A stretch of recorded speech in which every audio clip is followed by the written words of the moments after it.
Imagine wearing 50 pounds of thick chainmail and heavy padding while marching across an arid, sweltering desert with almost no drinking water. By the summer of 1187, European forces in the Middle East were fighting the environment just as much as they were fighting their enemies. Look at the sheer scale of Croix de Chevalier. The Christian kingdom of Jerusalem lacked the demographic strength to field large standing armies. To survive, they relied on a network of heavily garrisoned fortifications, using massive stone walls to hold territory with relatively few men. This map shows the fatal geographic flaw in that defensive strategy. Under the Kurdish commander Saladin, the previously fractured Muslim territories of Egypt and Syria were unified into a single coordinated military machine. The Crusader states were entirely encircled. Despite this vulnerability, the kingdom's fractured political leadership made a catastrophic miscalculation. King Guy of Lusignan ordered a force of 20,000 men to leave their secure, well-watered encampments and march across the arid terrain toward Tiberias to meet Saladin in open battle. Saladin weaponized the terrain at the Horns of Hattin. He ordered his men to light the dry grass on fire, choking the Crusaders, and deliberately cut off their access to the fresh water of the Sea of Galilee, visible just below them. Tormented by intense thirst and severe heat exhaustion, the trapped European infantry and cavalry could not break the encirclement. In a single day, the Crusader army was annihilated, and the kingdom's military capacity was completely shattered. Without an army to defend it, the capital city was left defenseless. By October 1187, Jerusalem surrendered to Saladin's forces.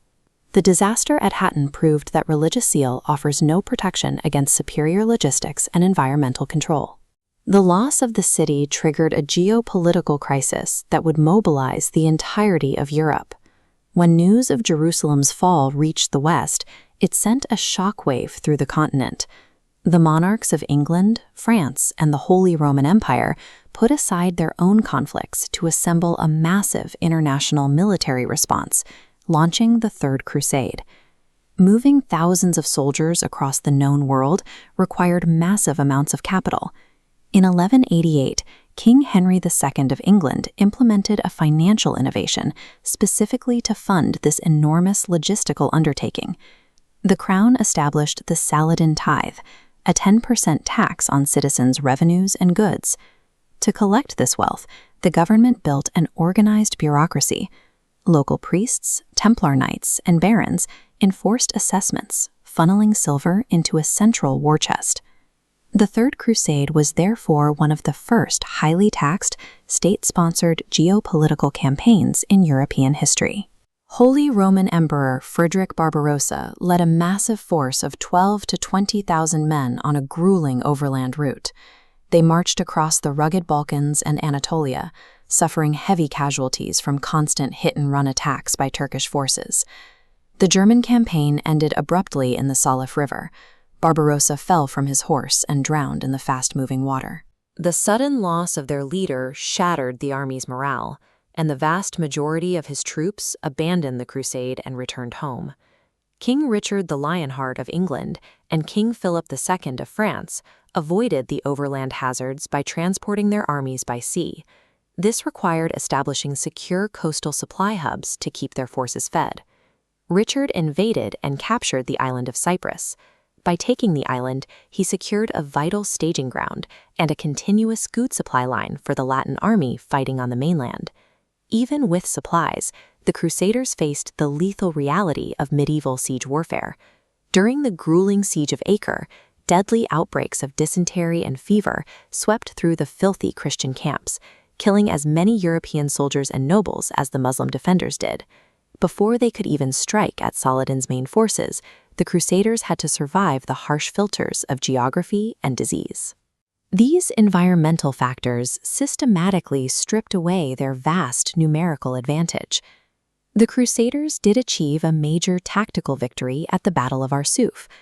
Richard maintained strict defensive discipline, refusing to break formation against Saladin's harassment tactics until the perfect moment to launch a devastating counterattack.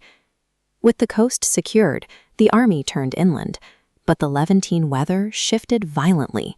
Heavy rain, hail, and plunging temperatures pounded the weary, mud-soaked soldiers. Just 12 miles from the gates of Jerusalem, the reality of overextended supply lines and brutal winter storms brought the Christian advance to a dead halt. Richard the Lionheart made a cold, strategic calculation. Even if his exhausted army successfully breached the city walls, they completely lacked the demographic numbers required to hold Jerusalem against an inevitable, unified Muslim counterattack. He issued a highly unpopular order. The army would retreat back to the coast. He prioritized the physical survival of his men over the ideological goal of the entire crusade. Logic and supply lines ultimately triumphed over religious zeal.